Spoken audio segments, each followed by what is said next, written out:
Assalamualaikum warahmatullahi wabarakatuh.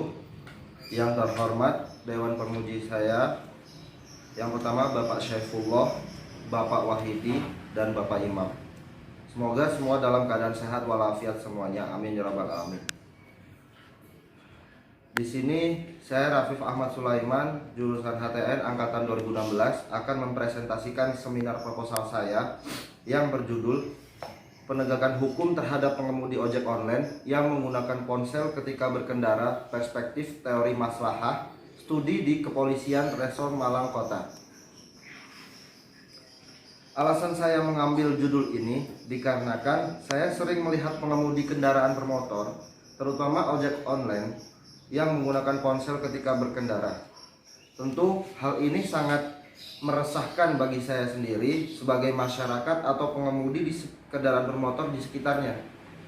Hal ini juga meresahkan penumpang sekaligus, karena dapat menimbulkan hal-hal yang tidak diinginkan, misalnya kecelakaan di jalan raya. Tentunya sudah ada dari awal peraturan yang mengatur keselamatan dan keamanan dalam berkendara. Pada pasal 106 ayat 1 junto pasal 283 Undang-Undang Lalu Lintas dan Angkutan Jalan disebutkan pada pasal 106 ayat 1 disebutkan bahwa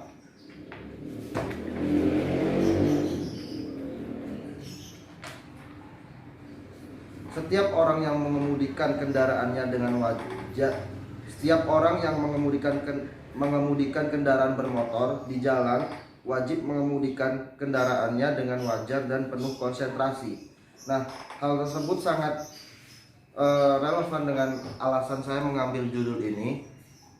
Lalu di dalam pasal 283-nya disebutkan bahwasanya setiap orang yang mengemudikan kendaraan bermotor di jalan secara tidak wajar dan melakukan kegiatan lain atau dipengaruhi oleh suatu keadaan yang mengakibatkan gangguan konsentrasi dalam mengemudi di jalan sebagaimana dimaksud dalam pasal 106 ayat 1 dipidana dengan kurungan paling lama 3 bulan atau denda paling banyak Rp750.000. Nah, langsung contoh kasus yang pernah terjadi, yakni pengemudi ojek online yang menabrak sebuah bus yang dikarenakan menggunakan ponsel ketika berkendara di Jalan Raya Singosari. Lalu ada juga yang terekam dalam Google Street View, pengemudi kendaraan mengalami kecelakaan tunggal selagi menggunakan ponselnya ketika berkendara. Jika dalam teori maslahah menurut Abu Ishaq Al-Syaitibi, dari segi cakupan ada 3, yaitu yang pertama maslahah yang berkaitan dengan semua orang, 2 maslahah yang berkaitan dengan sebagian orang tetapi tidak seluruhnya, 3 maslahah yang berkaitan dengan orang-orang tertentu.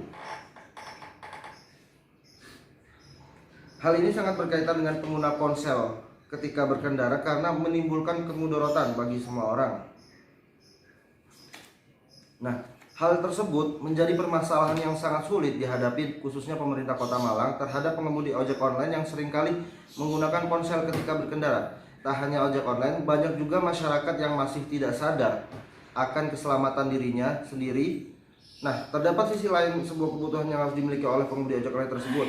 Tanpa adanya ponsel sebagai penunjang pekerjaannya, pengemudi ojek online tersebut tidak dapat melakukan pekerjaannya. Lanjut ke rumusan masalah. Adapun rumusan masalah dari penelitian ini sebagai berikut. Titik 2, yang pertama, bagaimana penegakan hukum terhadap pengemudi ojek online yang menggunakan ponsel ketika berkendara di Kota Malang. 2, apa faktor penghambat penegakan hukum terhadap pengemudi ojek online yang menggunakan ponsel ketika berkendara di Kota Malang. 3, bagaimana upaya yang harus dilakukan dalam melakukan penegakan hukum terhadap pengemudi ojek online yang menggunakan ponsel ketika berkendara sesuai dengan perspektif teori maslahah di Kota Malang. Dalam penelitian ini, kajian teori yang saya pakai adalah teori penegakan hukum. Saya mengambil teori tersebut karena sesuai dengan penelitian saya yang membahas tentang penegakan hukum. Menurut Surjono Sukanto, hakikatnya penegakan hukum ini mewujudkan kaidah-kaidah yang menguat tentang keadilan dan kebenaran. penegakan hukum ini bukan hanya menjadi tugas dari para penegak hukum yang bekerja secara konvensional, tetapi menjadi tugas juga bagi masing-masing individu agar terciptanya sebuah kenyamanan dan kesejahteraan. Meskipun dengan kata lain, pemerintah yang menjadi penanggung jawab penuh terhadap penegakan hukum tersebut. Fungsi dari penegakan hukum adalah untuk mengaktualisasi aturan-aturan hukum agar sesuai dengan cita-cita hukum sendiri, yakni mewujudkan sikap atau tingkah laku manusia sesuai dengan bingkai yang telah ditetapkan oleh undang-undang atau hukum.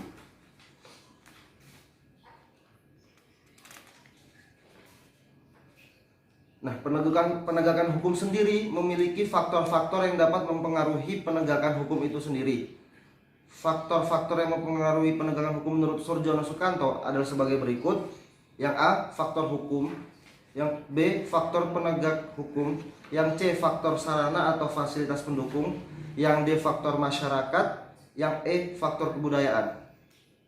Kita lanjut ke tinjauan umum tentang ojek online. Pengertian ojek online menurut Kamus Besar Bahasa Indonesia adalah pengertian ojek sendiri, sepeda atau sepeda motor yang ditambangkan dengan cara memboncengkan penumpang atau penyewanya. Pengertian ojek menurut J.S. Badudu dan Sultan Muhammad Zain dalam Kamus Umum Bahasa Indonesia adalah sepeda motor yang dibuat menjadi kendaraan umum untuk memboncengi penumpang ke tempat tujuannya. Ojek ini sudah beroperasi sejak zaman di mana belum adanya campur tangan dari teknologi yang ada di zaman sekarang.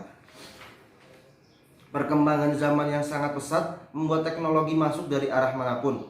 Banyak terobosan-terobosan baru yang membuat perekonomian di Indonesia melonjak tinggi. Terobosan-terobosan tersebut membuat banyak perubahan yang terjadi di Indonesia, terkhusus di bidang transportasi, yakni ojek online.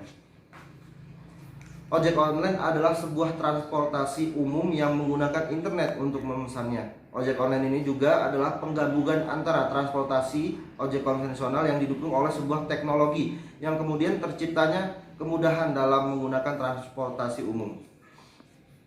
Lanjut ke pengertian Gojek. PT Gojek sendiri tercipta dari ide CEO Nadiem Makarim yang dulunya seorang pengguna ojek. Ojek sangat membantu mobilitas masyarakat dalam menjalankan kegiatan atau aktivitas sehari-harinya dari kemacetan kota. PT Gojek ini lahir dari anak bangsa yang dengan niat baik memberikan solusi, memberikan kemudahan dalam beraktivitas sehari-hari di tengah kemacetan kota.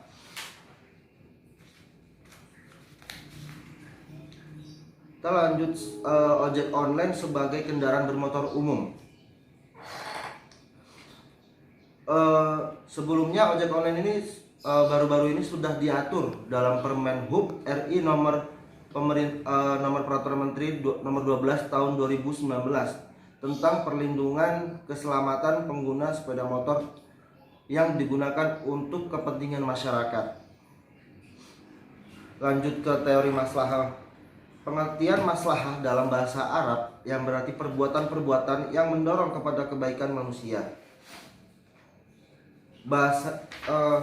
Menurut bahasa, kata maslahah berasal dari bahasa Arab dan telah dibakukan ke dalam bahasa Indonesia menjadi kata maslahah yang artinya mendatangkan kebaikan atau membawa kemanfaatan dan menolak kerusakan.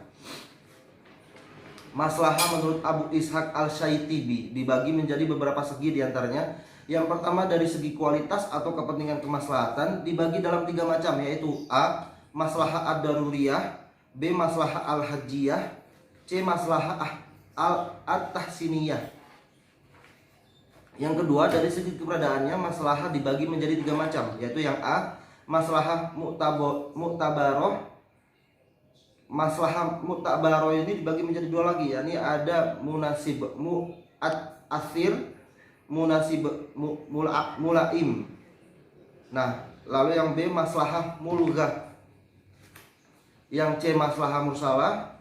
Nah, poin ketiga dari segi cakupan maslahah dibagi menjadi 3, yakni yang A maslahah yang berkaitan dengan semua orang, yang B maslahah yang berkaitan dengan sebagian orang tetapi tidak seluruhnya, yang C maslahah yang berkaitan dengan orang-orang tertentu. Kita masuk ke metode penelitian. Berdasarkan permasalahan yang saya bahas, jenis penelitian yang digunakan oleh peneliti adalah yuridis empiris. yaitu mengkaji ketentuan hukum yang berlaku serta apa yang terjadi dalam kenyataannya di masyarakat. Penelitian ini dilakukan secara empiris karena penelitian ini yang dilakukan peneliti langsung meninjau ke lapangan untuk meneliti bagaimana penegakan hukum bagi pengemudi ojek online yang menggunakan ponsel ketika berkendara di Kota Malang. Lokasi penelitian ini dilakukan di kantor polisi Resort Kota Malang yang berada di Jalan Jaksa Agung Suprapto nomor 19 Kelurahan Samaan, Kecamatan Klojen, Kota Malang, Jawa Timur. Alasan peneliti menjadikan kantor Polresta Malang ini sebagai objek penelitian karena ingin mengetahui bagaimana penegakan hukum serta faktor-faktor penghambat penegak hukum dalam menghadapi pengemudi ojek online yang menggunakan ponsel ketika berkendara di Kota Malang. Pendekatan penelitian yang digunakan oleh peneliti yaitu pendekatan sosiologis. Pendekatan sosiologis mengkaji hukum dan fenomena sosial atau perilaku masyarakat sebagai gejala sosial yang sifatnya tidak tertulis. Nah, peneliti menggunakan pendekatan sosiologis karena dapat mendapatkan data yang relevan dengan penelitian yang dilakukan oleh peneliti mengenai penegakan hukum dan faktor-faktor penegakan hukum bagi pengemudi ojek online yang menggunakan ponsel ketika berkendara. Jenis data ada 3, yakni primer, sekunder, dan tersier. Data primer merupakan data utama yang digunakan oleh peneliti dalam melakukan penelitian ini. Data primer adalah data yang diperoleh secara langsung dari sumber pertama yang terkait dengan penelitian yang akan dibahas. Data sekunder ini merupakan data pendukung dari data primer yang digunakan oleh peneliti dalam penelitian ini. Data sekunder yang merupakan data penunjang dari data utama yang diperoleh secara tidak langsung namun melalui sumber lain. Yang tersier, data tersier adalah data yang memberikan dukungan penjelasan atau dukungan data yang telah dijelaskan pada data primer dan data sekunder. Masuk ke sumber data. Di sumber data ada data primer dan data sekunder.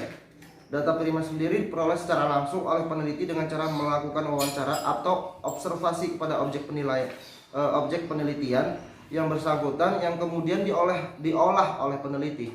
Data primer ini diperoleh secara langsung dari lapangan, yaitu dari kantor polisi Resort Kota Malang dan Satlantas Malang. Lalu data sekunder diperoleh peneliti dengan cara mempelajari dan mengumpulkan data yang berhubungan dengan objek penelitian. Masuk ke metode pengumpulan data. Pengumpulan data sendiri ada 3. Ada primer, sekunder, dan tersier.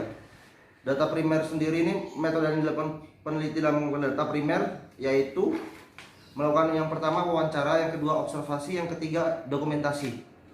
Untuk data sekunder ini, metode ini dilakukan melalui penelusuran kepustakaan, penelusuran informasi, dan mempelajari buku, jurnal, ataupun penelitian terdahulu. Data tersier, metode ini dilakukan melalui penggabungan antara data primer dan data sekunder yang dijadikan satu. Nah, peneliti ini dapat memberikan tambahan informasi ataupun kesimpulan sebagai pelengkap. Yang terakhir, yakni ada metode pengolahan data. Metode pengolahan data ini merupakan penjelasan dari prosedur pengolahan dan analisis data sesuai dengan pendekatan yang digunakan.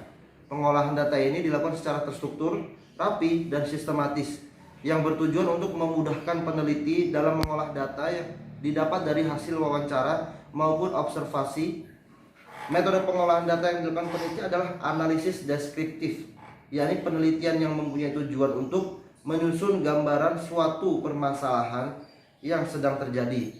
Peneliti memaparkan data dari hasil penelitian lapangan melalui wawancara, observasi di lapangan, dan studi kepustakaan sehingga dapat dijadikan sebagai pedoman dalam pemecahan dalam suatu permasalahan. Mungkin itu saja yang bisa saya sampaikan dalam presentasi seminar proposal saya. Sekian, wassalamualaikum warahmatullahi wabarakatuh.